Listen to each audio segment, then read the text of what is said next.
Welcome back, ladies and gentlemen. So in our last video, we went over making an API request and receiving the response. And now we're going to be going over how to consume that response, how to actually parse it and do something with it.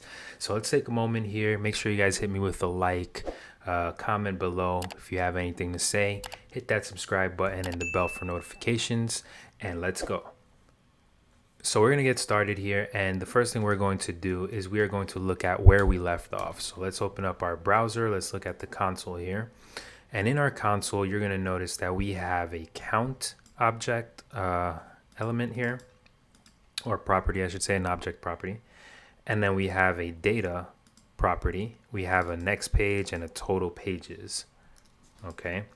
So what we want to do is we want to be able to grab this data, which is an array of 50 objects inside of it. We want to go through each one, and we're going to grab this image, and we're going to display the image, and then we can probably display the name as well. So that's all we want to do here. All right. So in order for us to do that, we're going to jump back into our character component here, the TypeScript. And the first thing we want to do is we want to create a characters, and this is a public accessible variable. So what that means is it's going to be accessible by the HTML of this component. So we're going to create this characters.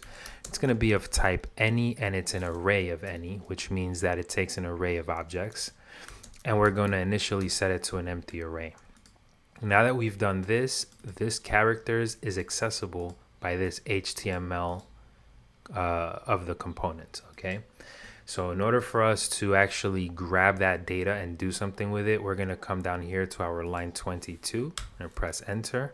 And this is the Disney API data. Remember that. So what we want to do is we want to say this.characters. So now we're referencing this variable up here, and we're going to set it equal to Disney API dot data.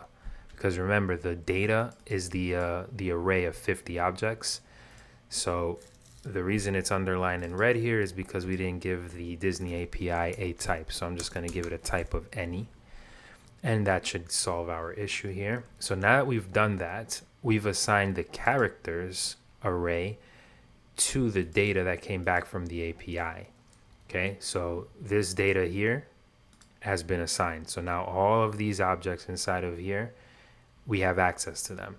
So the first thing we're going to do is we're going to jump into the HTML here. We're going to create a new section.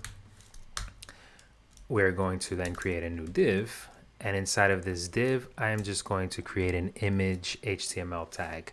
So in this image HTML tag, we notice that we have a source. So we're going to wrap that source around square brackets. What that does is it's going to allow us to bind to a variable. Okay, so you'll learn more about that at some point later on, or you can read the docs.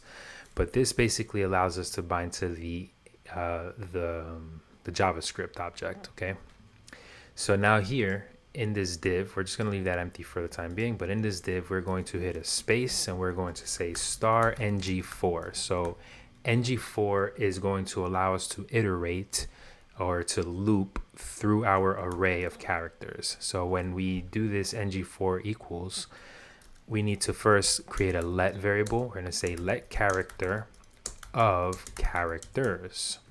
Okay. So what this does is it's grabbing the characters variable that we set up over here, this public variable, and it's iterating through each one of these array elements. Okay. And every one of these objects that it iterates through, it's calling it a character. Okay, so now here in the source, we can say character dot image URL. Okay, so now here we're accessing the image URL inside of this. But wait, we also want to give it a name, right? So we're just going to create a little div here. And inside of that div, we can create an h3 tag, and we can give it a name. So by using double curly brackets, we can say character dot name.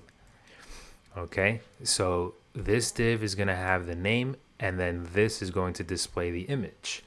So if we got everything correct, it's going to iterate through each one of the characters, and it's going to do this for every single character. It's going to grab the name, and it's going to grab the image URL. So let's take a look at the browser now. So if we scroll down, you'll notice we have the name and then we have the image. The name and then the image. The name, image, and it keeps going and going all the way through 50 different characters. So this is Abu from Aladdin. I remember that guy. He's a little monkey. Anyway, that being said, we've just managed to use the API data that came back and we displayed the name and the image.